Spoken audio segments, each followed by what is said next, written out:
Hello दोस्तों, स्वागत है एक बार फिर से आपका आपके अपने यूट्यूब चैनल में Educare Academy by Mandeep ma'am. आज करते हैं क्वेश्चंस, क्योंकि प्रीवियस वाली वीडियो में थोड़े से क्वेश्चंस रह गए थे। तो चलिए करते हैं फटाफट से क्वेश्चंस को with facts without wasting any time. Okay, तो पहला क्वेश्चन है हमारा कि कोपेन का भारतीय जलवायु का वर्गीकरण निम्नलिखित में से किन विचार या विचारों पर आधारित था। तो कोपेन ने जलवायु का वर्गीकरण किया था, जिसके अंदर क्या था दोस्तों, कोपेन ने इंडिया के क्लाइमेट को का जो एवरेज मंथली टेम्परेचर है और एवरेज एनुअल रेनफॉल के हिसाब से डिवाइड किया था 8 मेजर क्लाइमेट जोन्स रीजन्स में। 8 क्लाइमेटिक मेजर रीजन्स दिए थे। तो देखते हैं इसका स्टेटमेंट कौन सा सही है। औसत मासिक तापमान यानी मंथली टेम्परेचर, एनुअल रेनफॉल और मंथली रेनफॉल। तो हाँ, इन तीनों के बेसिस पर डिवाइड किया था उन्होंने, अपना जो क्लासिफिकेशन दिया था इन तीनों के बेस्ड पर दिया था। तो ये है option number D is the right answer. थोड़ा सा बताती हूँ मैं आप लोगों को। 8 उसने प्रमुख जलवायु प्रदेशों में बांटा था। एक तो था AMW, उसमें आते थे इसके monsoon type with short dry seasons. फिर था AS, monsoon type with dry summer. ऐसे ही थर्ड था दोस्तों AW, फोर्थ था BSHW, फिफ्थ था BWHW। जो कैपिटल में है वो कैपिटल में ही है और स्मॉल लेटर्स में वो स्मॉल लेटर्स में है। फिर डिस्ट्रीब्यूट किया था CWG में, फिर किया था DFC में, और फिर किया था जो 8th वाला था वो था E में। E जो था ना वो थे पोलर रीजन्स का। जिसको लिखना है वो मैं आपको बता देती हूँ। AW का है ट्रॉपिकल सवाना टाइप, BSHW का है दोस्तों सेमी एरिड स्टेपी क्लाइमेट, और BWHW का है हॉट डेजर्ट क्लाइमेट, और CWG का है ड्राई विंटर मानसून टाइप, और DFC है a climatic zone with short summers and cold and cool wet winters.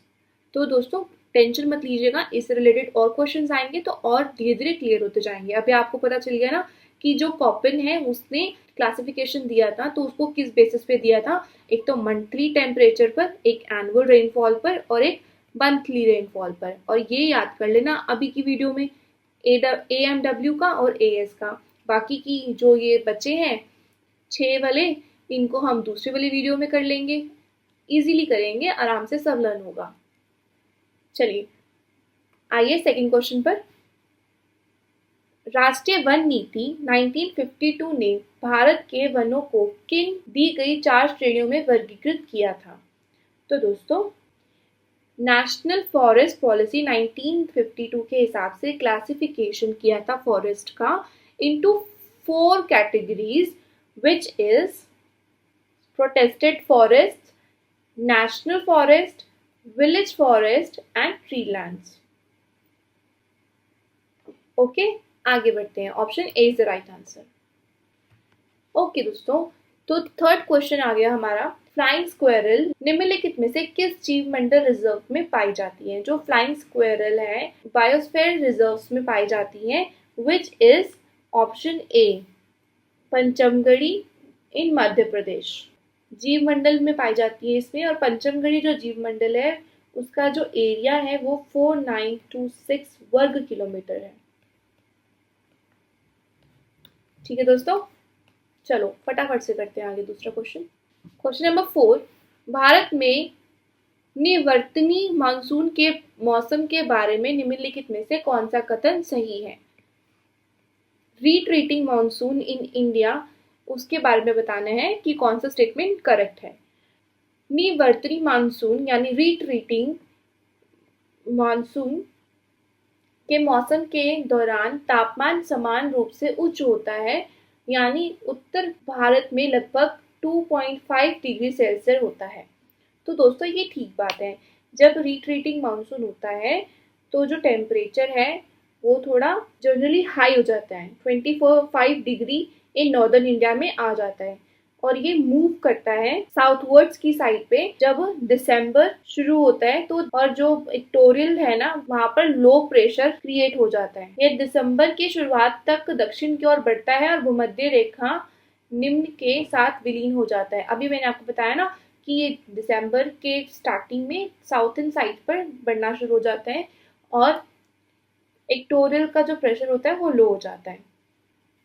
अक्टूबर के अंतिम सप्ताह तक दक्षिण पश्चिम मानसून दक्षिण भारत से पीछे हटना शुरू कर देता है। ये गलत है, क्योंकि अक्टूबर के स्टार्टिंग में ही मानसूनी जो पवनें उठती हैं वो नॉर्दर्न जो इंडिया है वहां के मैदानों से हटना शुरू हो जाती हैं।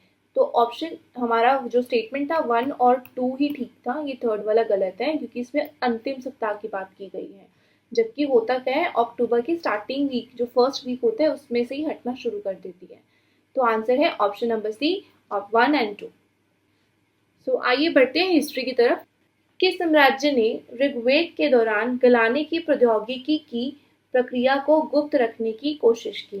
तो दोस्तों हित्ती साम्राज्य था उस टाइम पे, जब ऋग्वेद के दौरान गलाने की औद्योगिक जो टेक्नोलॉजी थी उसको सीक्रेट रखा गया था हित्ती साम्राज्य ने। ये ऑलमोस्ट 1800 एंड 1200 ईसा पूर्व में था हित्ती साम्राज्य। ये जो हित्ती साम्राज्य है वो एशिया माइनर में था।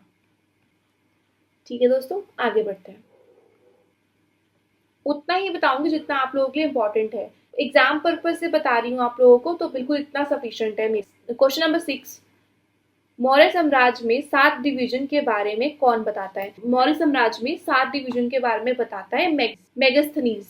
Option D is the right answer.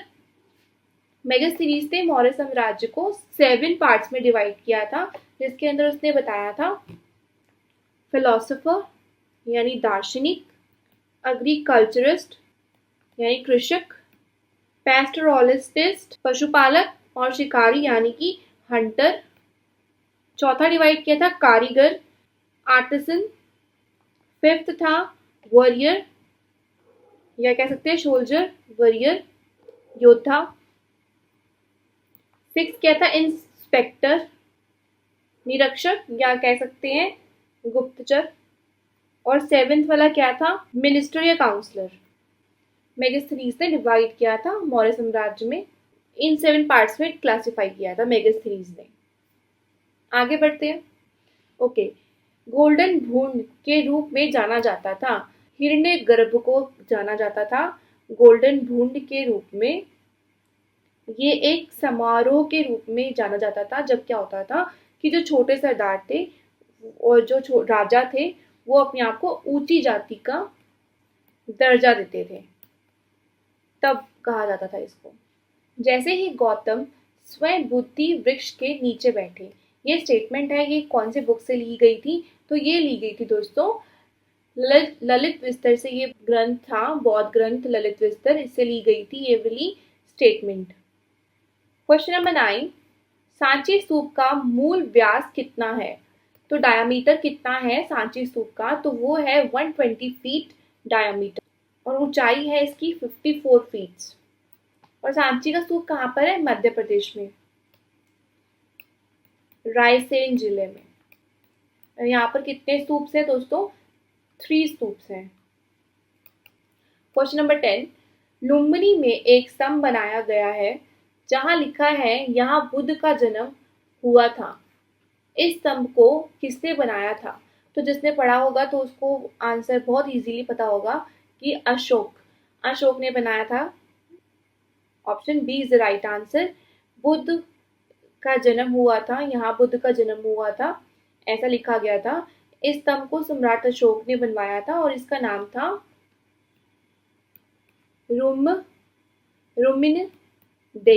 रुम्मिनदेई लघु स्तंभ। इस स्तंभ का नाम है रुम्मिनदेई लघु स्तंभ लेख। आगे बढ़ते हैं मेरे साथ, चलिए फटाफट से। क्वेश्चन नंबर 11, निम्नलिखित में से किसने पाटलिपुत्र का वर्णन लंबा लेकिन संकीर्ण शहर के रूप में किया था कि लॉन्ग बट नैरो सिटी? तो ऐसा वर्णन किसने किया था? ये किया था मेगास्थनीज ने। Option B is the right answer. Megasthenes के अकॉर्डिंग जो पाटलिपुत्र है वो लंबा तो था लेकिन उसकी जो सिटी है वो नैरो थी। गंगा के किनारे 9 मील तक फैला हुआ था ये। आगे बढ़ते हैं। क्वेश्चन नंबर 12, फारसी दूतावास पाया गया था। तो फारसी दूतावास का एक चित्र पाया गया था अजंता गुफा संख्या 1 में। Option A is the right answer. और इस गुफा की खोज की गई थी सन 1819 ईस्वी में मद्रास रेजिमेंट के जॉन स्मिथ ने की थी, और ये एक यूरोपियन सैनिक थे। क्वेश्चन नंबर 13, एक शब्द जो राजाओं की नदी के लिए प्रतिस्थापित कर सकता है, तो वो था दोस्तों Rajatarangini. Option C is the right answer. Rajatarangini ग्रंथ के लेखक कौन थे? वो थे कलहण। राजतरंगिणी एक संस्कृति साहित्य है जो एक हिस्टोरिकल ग्रंथ है, और राजतरंगिणी का ही मीन्स होता है कि राजाओं की नदी। ठीक है ना। क्वेश्चन नंबर 14, आधुनिक दिल्लिका की स्थापना किसके द्वारा की गई थी? तो दोस्तों अनंगपाल के द्वारा की गई थी आधुनिक दिल्लिका की स्थापना 1052 ईस्वी में की गई थी। और अभिलेखों से इसकी और ज्यादा इंफॉर्मेशन मिलती है कि मध्य युग में तोमरों द्वारा स्थापित दिल्ली के पहले जो शहर का नाम था वो दिल्ली या दिल्ली का था। Now next question, question number 15, किस पास को अक्सर भारत के प्रवेश द्वार के रूप में जाना जाता है? तो दोस्तों जो खैबर पास है उसको गेटवे ऑफ इंडिया के रूप में जाना जाता था।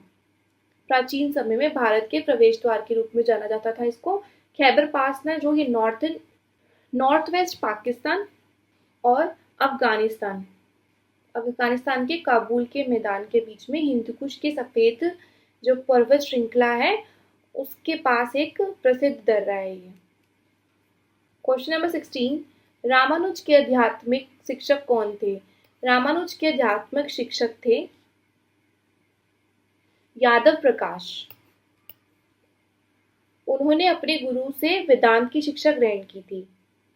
नेक्स्ट क्वेश्चन, संभावित जीत जो एक निर्णायक हार में परिवर्तित हो गई थी, यह कथन निम्नलिखित में से कौन सी लड़ाई का संकेत देता है? तो ये कथन दोस्तों संकेत देता है option C battle of Kannauj. Kannauj की लड़ाई के बारे में कहा गया है 17 मई 1540 के बारे में कहा गया है। कन्नौज की लड़ाई में शेरशाह सूरी ने मुगलों के विरुद्ध जो मुगल युद्ध नीति का यूज किया था और वो सफल हो गया था, उसके बेसिस पे कहा गया है। अंत में क्या हुआ था, जो मुगल सेना के पैर उखड़ गए थे और वो भाग खड़ी हुई थी, और उसके बाद शेरशाह ने क्या किया था, इजीली आगरा और दिल्ली पर कब्जा कर लिया था, और मुगलों से जो नॉर्दर्न इंडिया है उसकी सारी की सारी सत्ता छीन ली थी। दोस्तों इसी के साथ वीडियो एंड होती है। आई होप आप लोगों को बहुत अच्छे लगे क्वेश्चंस। तो जल्दी मिलते हैं नेक्स्ट वीडियो में।